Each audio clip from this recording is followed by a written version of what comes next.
Proverbi kapitlu 4. Proverbi kif tafu huwa ħażna ta' erf minn fuq ħafna osservazzjonijiet dwar il-ħajja illi ta' bilħaq jgħoddu għalina. Proverbi 4 ħanibda naqra minn vers 20.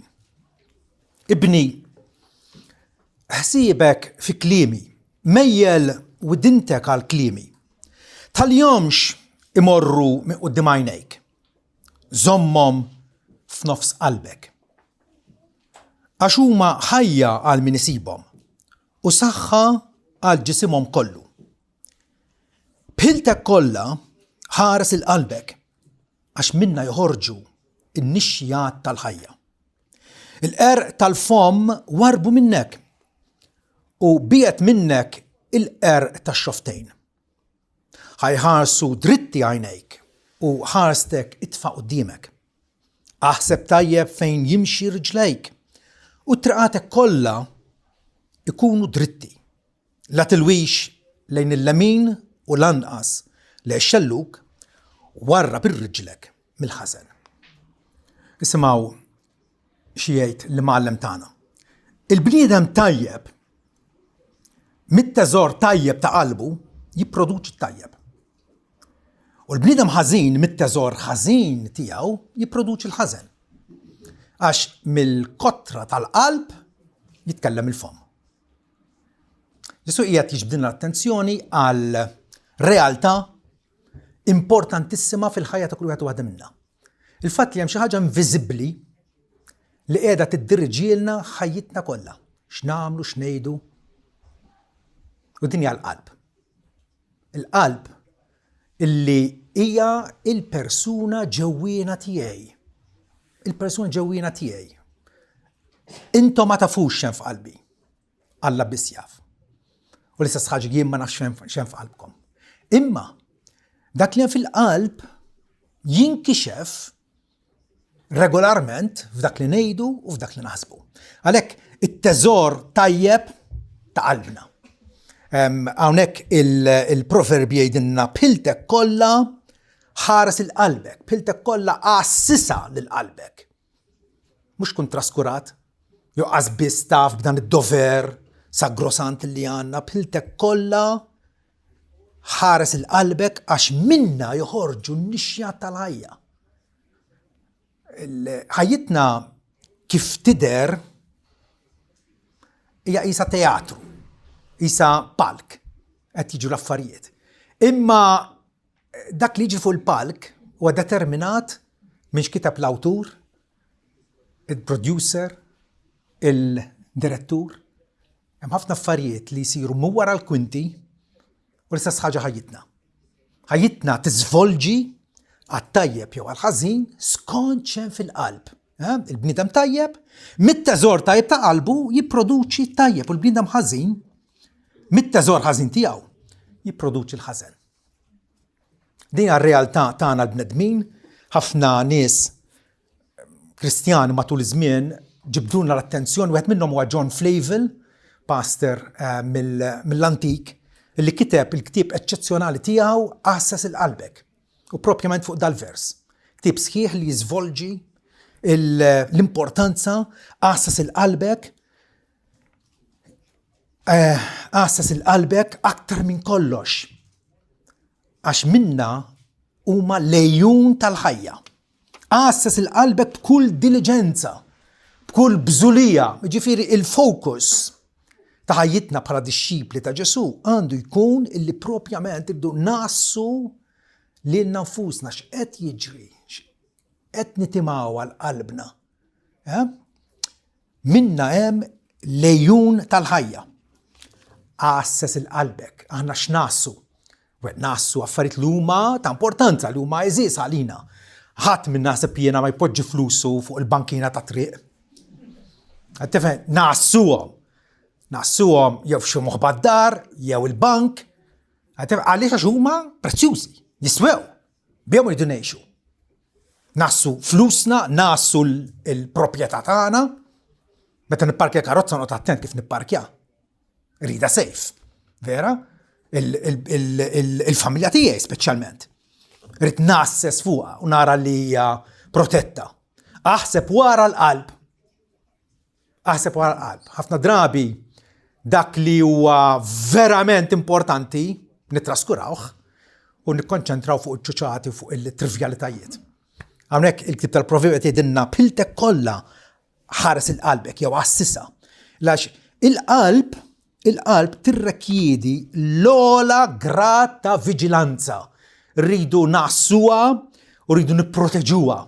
Għaliex il-periklu, l-azzard kontra qalbna, kontra il-bniedem ġewwin tiegħek, il-vera jien huma ħafna. Rridu nħarsuha kontra xiex? Kontra l-perverżjoni, kontra l-erq li hawn madwarna, kontra l-korruzzjoni, kontra l-bruda spiritwali. Ħafna Kristjani jibirdu, jisiru indifferenti. Minn ġurnata għall-oħra tarhom qegħdin iberbqu ħajjithom. Għaliex? Is-soluzzjoni ħafna drabi hija faċli ħafna. Mhumiex qegħdin jassu l-lubhom. Il-dinja l-priorità suprema tagħna.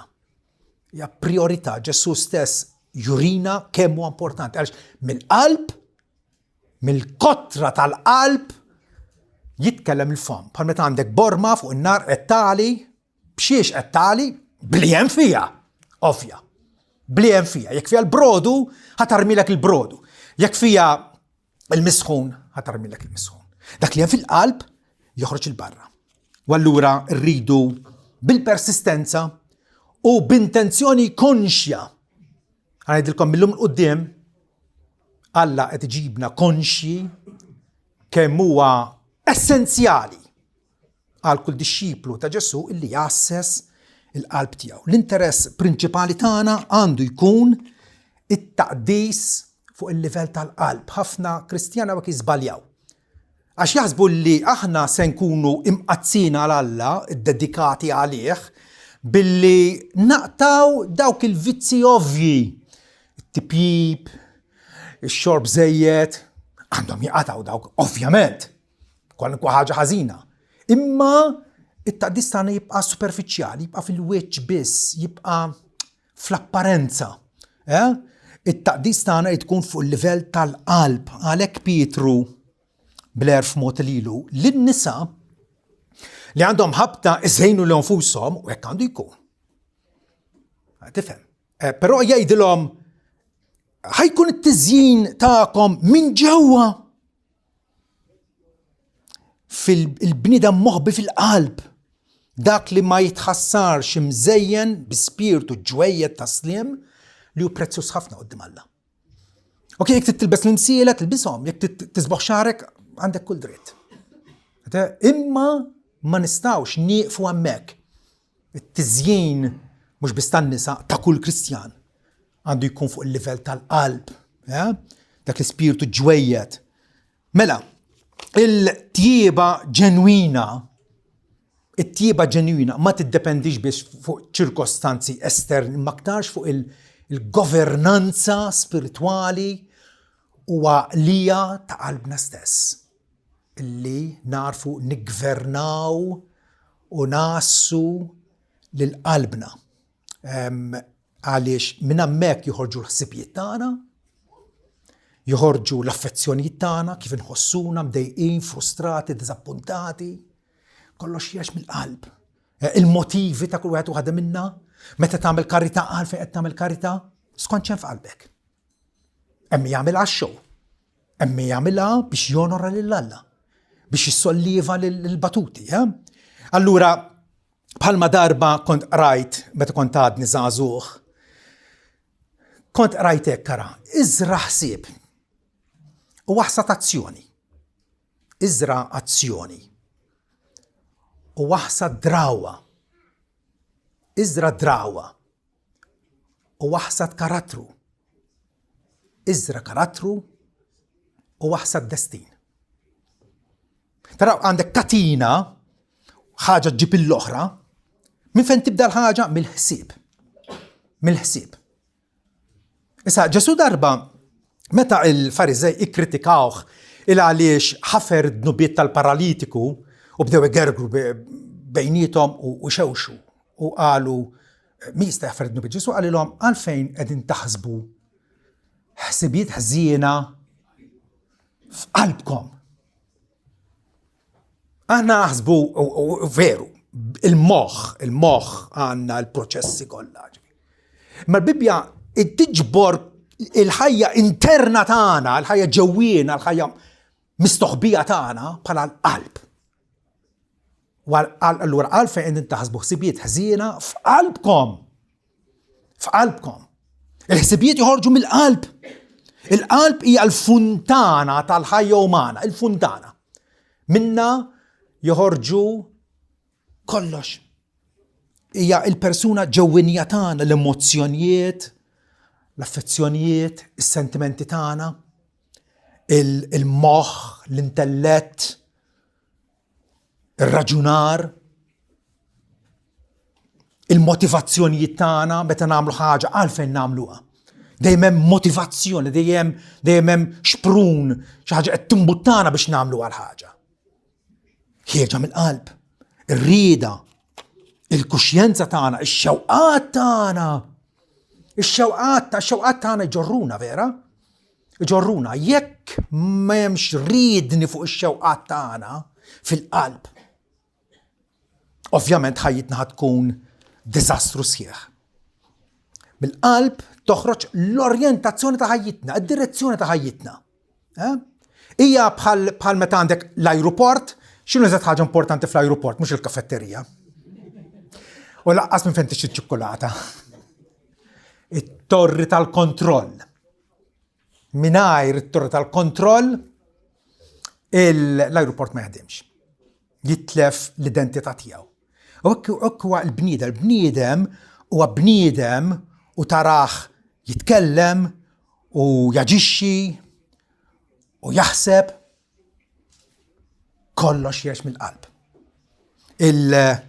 Kollox igelgel u jnixxi minn dan is-sors intern, l-azzjonijiet tagħna, il-kondotta tagħna, ir-relazzjonijiet ta' bejnietna, kif qed inżommuhom, kemm huma eżis għalina, d-deċiżjonijiet li nieħdu minn ġurnata l-oħra, d-diskors tagħna, l-attitudnijiet kollha tagħna. Għamina għandu pereżempju attitudni qarsa, il-ħin kollu.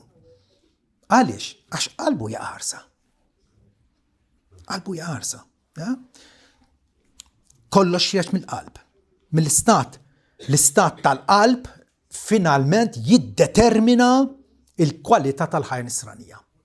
Għalhekk għandek Kristjan mod ieħor. Kristjan għadu matur, għadu bejbiex, u Kristjan li huwa soldat ta' vera li qed joġob lill-mallem tiegħu. Għaliex id-differenza il-kwalità tal-qalb. Wieħed qed jindokra, qed jassisa u liħor huwa traskurat. Liħor huwa delinkwent.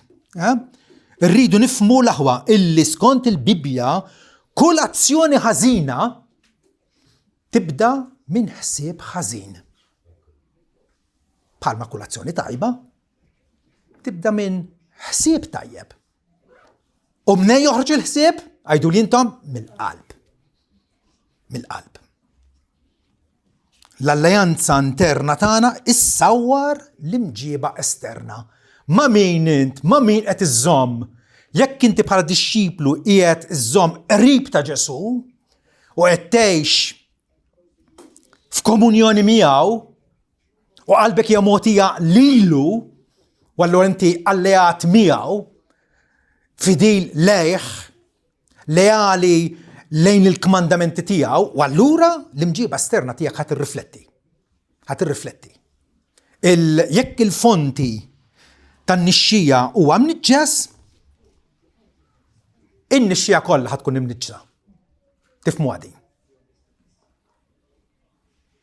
U allura ħafna Kristjani jippruvaw jagħmlu riforma esterna, riforma ta' affarijiet li forsi huma jidru u jipprova jaqtawhom.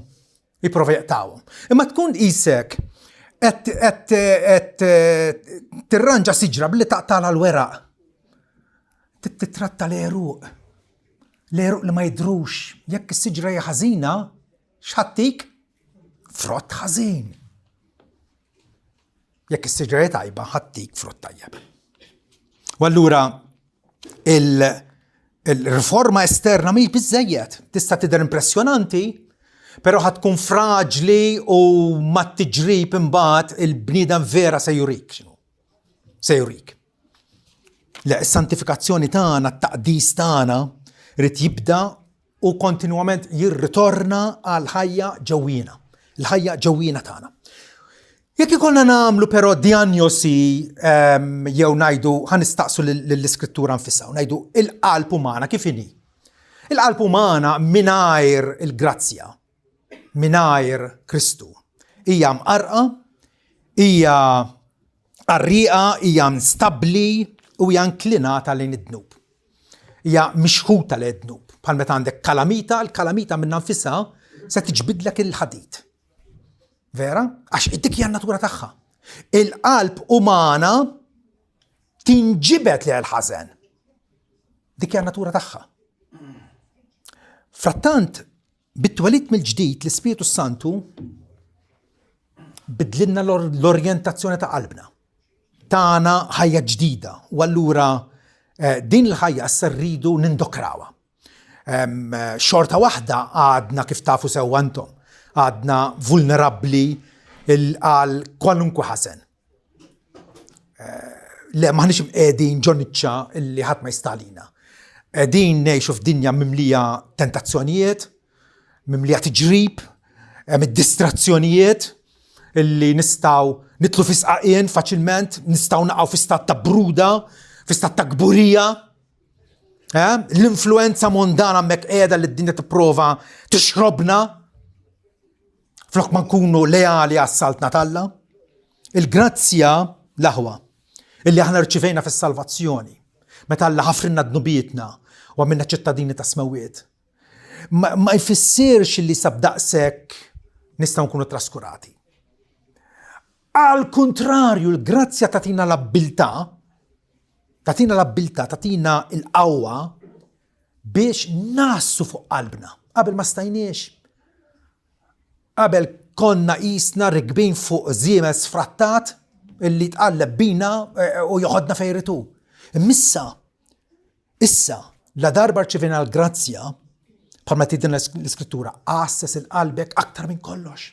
Qassas il-qalbek b'diligenza kbira. Dan huwa l-obbligu ta' kull disċiplu.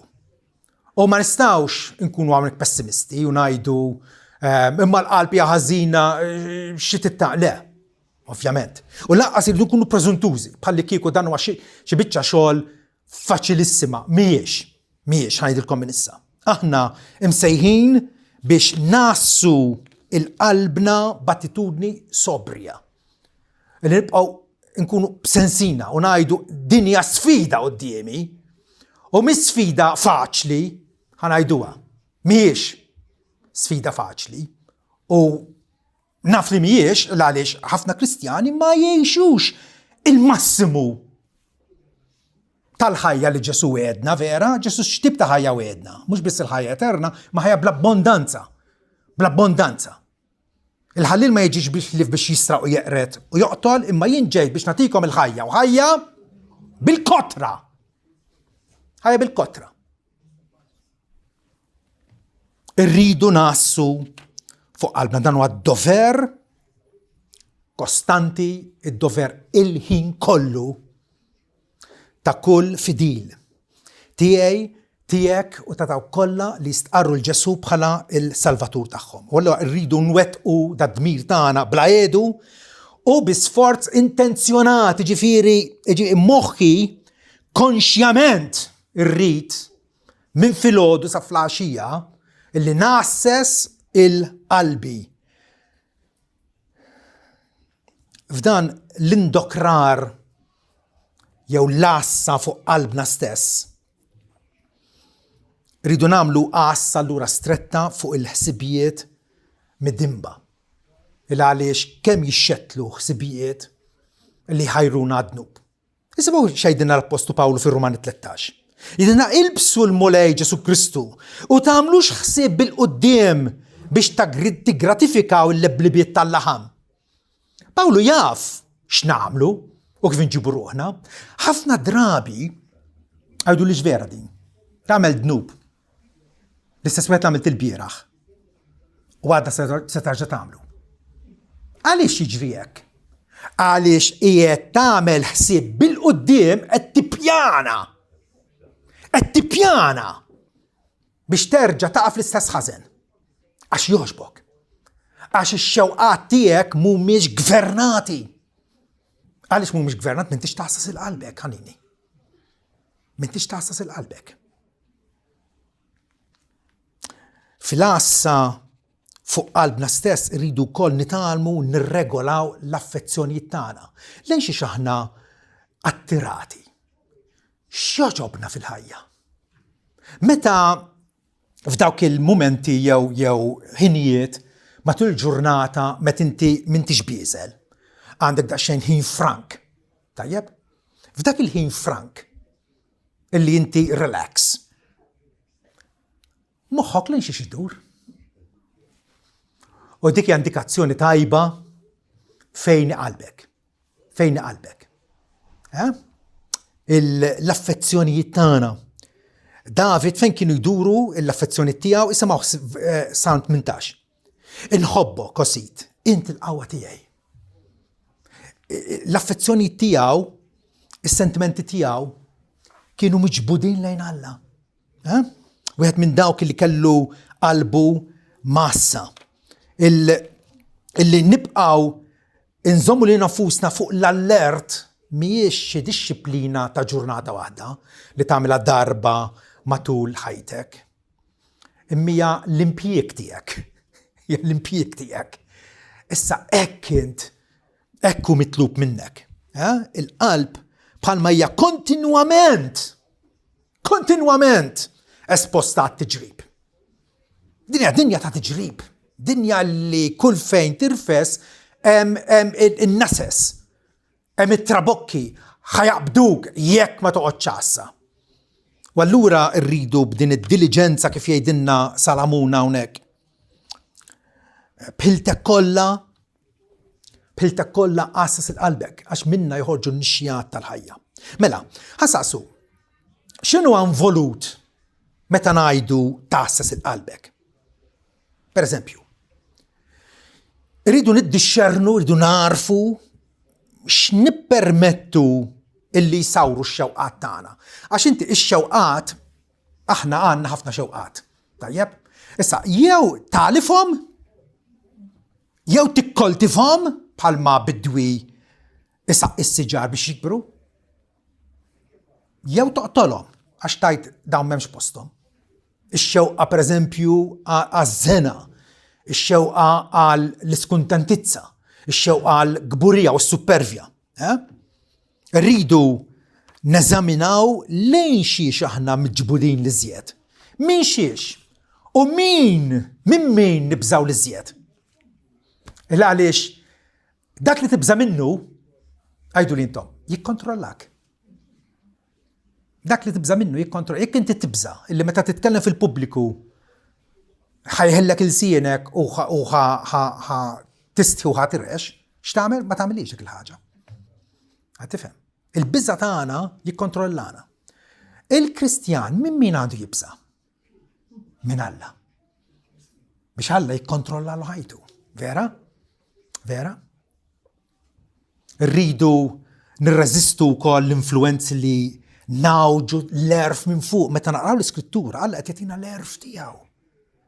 Waħda minnhom prinċipali għadin għassas il-qalbek. Tifhem? Mela, ċertu influenzi oħra illi forsi tajt ma dan huwa xogħol diffiċli ħaniddejjaq. Hemm ħafna influenzi oħra li qegħdin jippruvaw jiġbduna l-attenzjoni tagħna. Irridu nikkoltivaw attenzjoni għall-istruzzjoni biblika. Ġien nisma' u xi ftit jew isni mbagħad minnha wkoll jien ukoll dejta illi nisma' prietka u per ma niftakar xejn. Jew naqra kapitlu mill-Iskrittura ma niftakar xejn. Għaliex?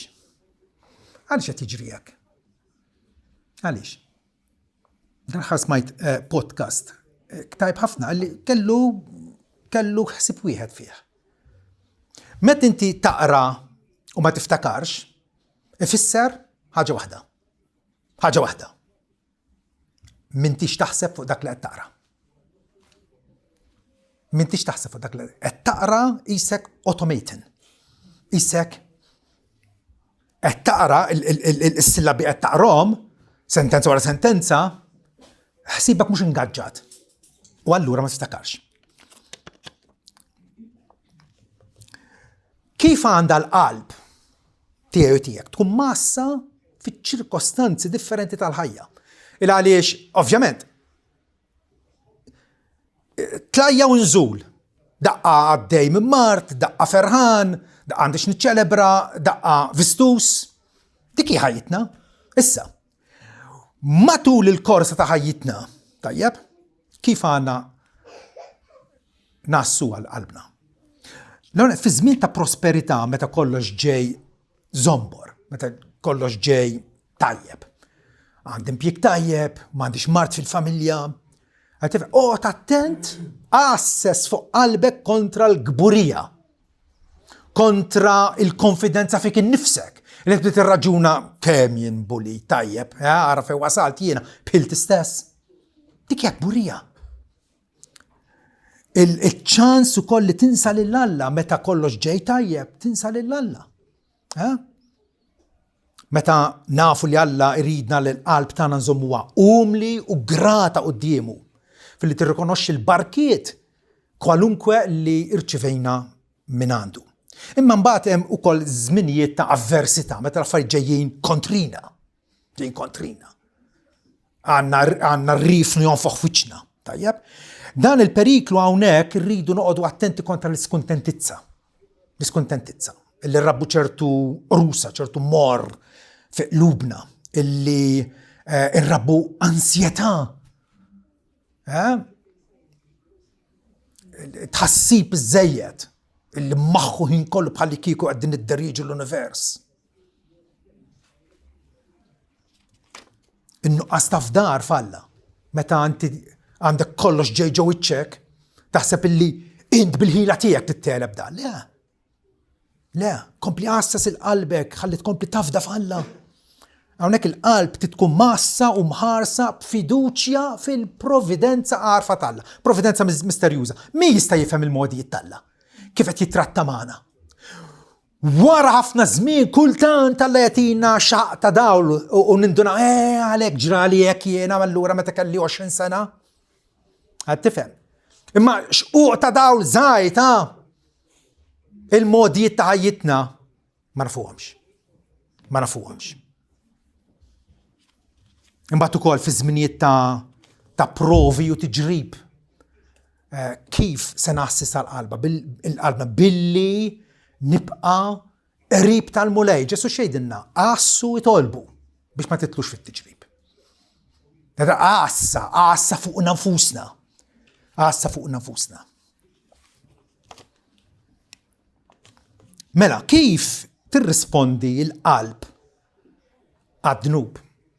Meta aħna notru, naqgħu, niksru l-liġi t'Alla. Hawnhekk irid ninkoraġġikom l-aħwa. U rrid ngħidilkom illi d-dnub se jfixkilna.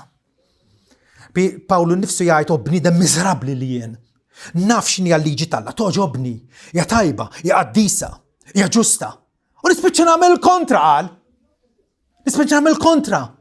Nixtieq nonoraħ l-Alla, imma kull darba qed nitfixkel. Bniedem miżrabbli li jien, mi ħajħlisni mill-ġisem ta' dil-mewt. Li nistgħu nagħmlu huwa illi nittrattaw malajr u serjament ma' kull turja ta' dnub. Għax meta qegħdin nilmħu u nindunaw bid-dnub, ifisser il-qalb tagħna hija żgangata, hija marradija. Hemm bżonn jieħdu ħsiebha. Allura l-indiema hija neċessità kontinwa. Aqtawhom qalbkom li indimtu meta emmintu l-Evanġelju. Dik vera. Imma l-indiema titkompli matul ħajjitna kollha. Spiritu ta' ndiema, mhux biss qatt inizjali fil-konverżjoni tagħna. Il-Kristjan bil-fors għandu jkun niedem il-ħin kollu għax il-ħin kollu jiżbalja. Il-qalb laħu għandha tkun preservata tenera, sensittiva għad-dnub u il-venta biex tfittex tindif u maħfra minn għand Alla missierna. U stess jgħidilna jekk aħna nistqarru d-nubietna u fidilu ġust. Toqgħodx tistenna l-aħħar tal-ġimgħa biex tagħmel qrara ġenerali dak ġen. Fixkilt mill-ewwel u kompli triq tiegħek. Ħalli l-qalb iżomma b'saħħitha, iżomma enerġetika, tajjeb? Issa ovvjament hemm diversi mezzi biex inżommu l-qalbna b'saħħitha. Alla ma ħallinix minn riżorsi, nsemmilkom xi wħud minnhom. L-ewwel ħaġa il-meditazzjoni. Il-meditazzjoni. Meta aħna naqraw l-iskrittura jew nisimgħu qrija nagħtu importanza u biex jieraq fil-laqgħat tagħna li naqraw l-iskrittura. Naqraw l-iskrittura. Alla qed ikellimna. Imma jekk inti tisma' mingħajr ma tieħu azzjoni, mingħajr ma tirrifletti fuq dak li smajt, bil-garanzija din ma jiswilek xejn. Ma jiswilek xejn.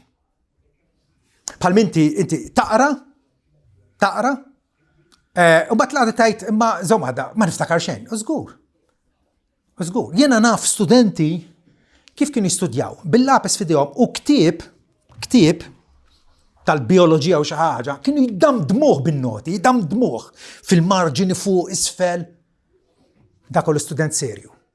Issa mhux qed ngħidilkom l-Bibbja tagħkom qogħdu ħażżuha ta' bla sens. Li qed ngħidilkom huwa li dak li tisma' jew dak li taqra irrifletti fuqu. U ma tistax tirrifletti meta hemm ir-radju mixew lid-dar, skużani ta'. Jew meta għandek il-mobile iċempel kull 5 minuti. Għax daħallek messaġġ. Jew talgħatlek post ieħor. Qegħdin ngħixu f'dinja ta' ġenn. Illi ma trix tħallina bikwietna. Ġesu jgħidilna Marija għamlet tajjeb għax meta dħalt id-dar tagħkom Marta għadet bil-qiegħda ma' ġenbi u titaxxaq bil-kliem ta' fommi. Irridu niksbu dik il-ħila mill-ġdid, il-meditazzjoni fuq l-iskrittura biex iġġeddilna l-moħħ, biex l-affezzjoni tagħna jkunu stabbli, nkunu nafu, niftakru x'għandna nħobbu u x'għandna nwarbu minn ħajjitna. It-talb. Għajnun oħra illi iġib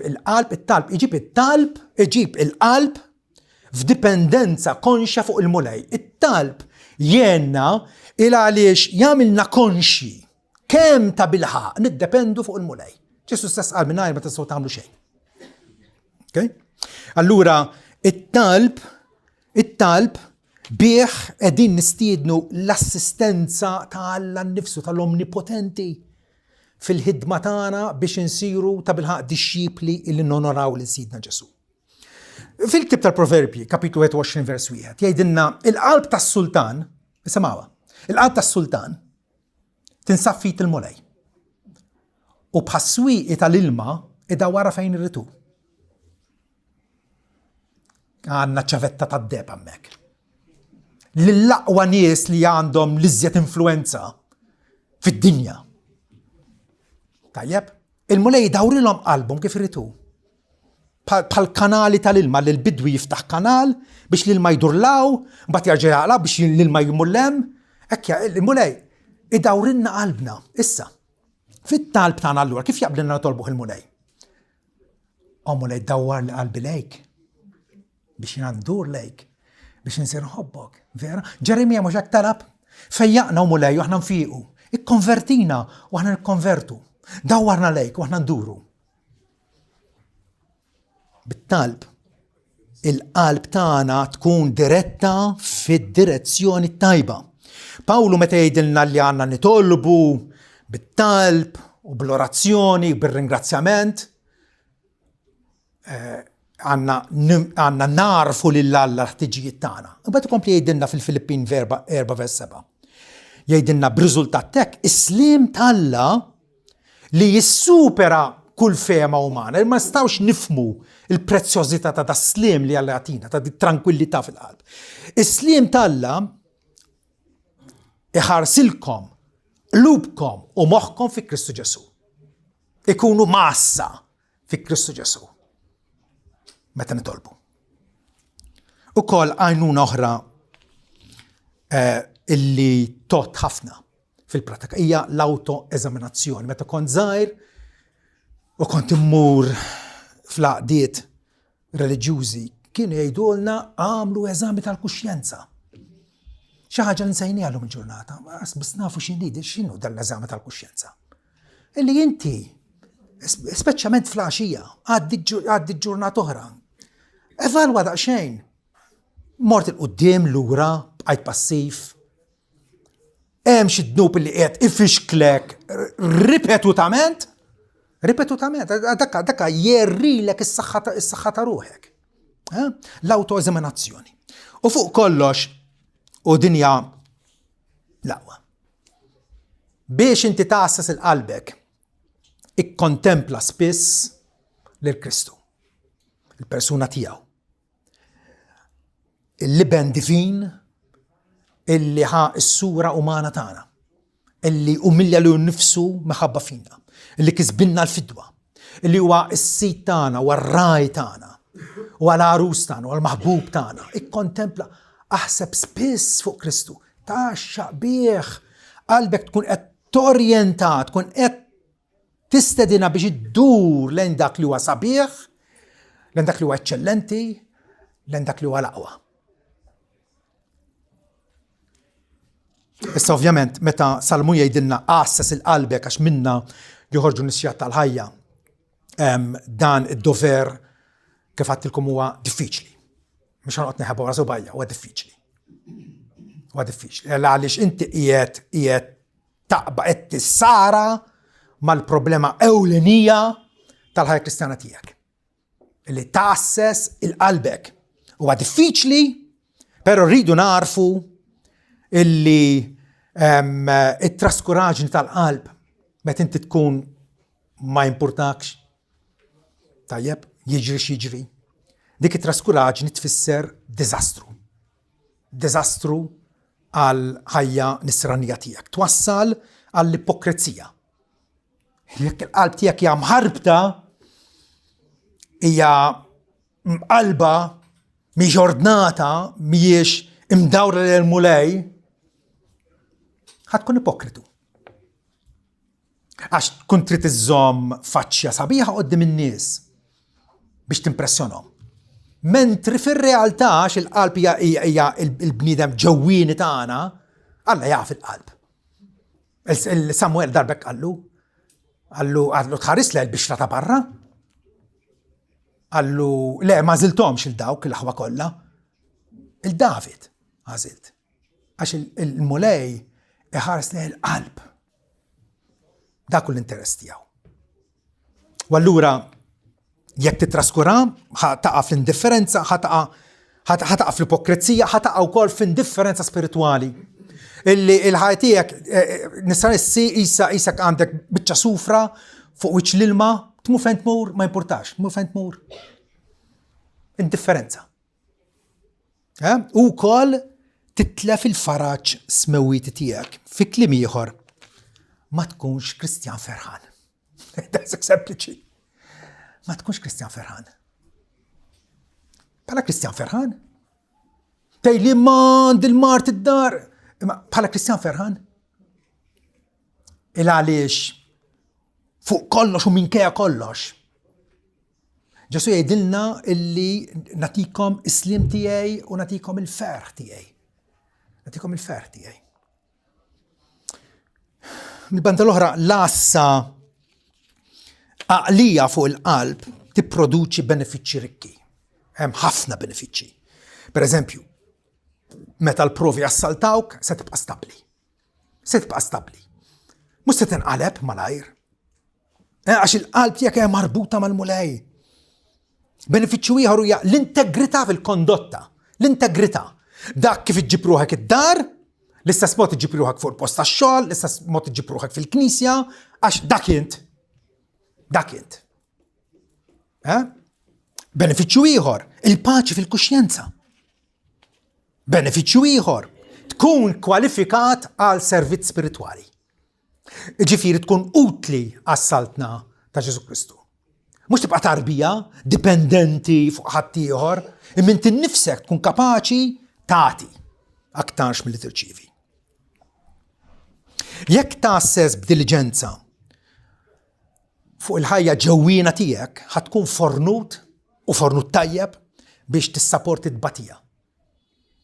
U d-batija u x-xuħija jiġu fuq ħafna minna. Kif se nissuperaw dawn l-sfidi? Jekk qalbna hija massa u narfu li fl-aħħar mill-aħħar hawnhekk huwa training ground għal meta niggradwaw fil-preżenza tal-mulej.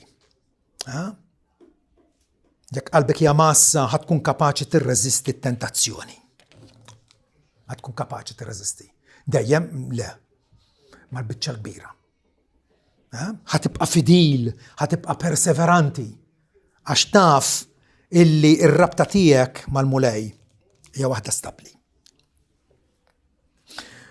Nappellalkom l-aħwa, adottaw għalikom fuskom d-disciplina sostnuta illi tassu fuq qlubkom stess.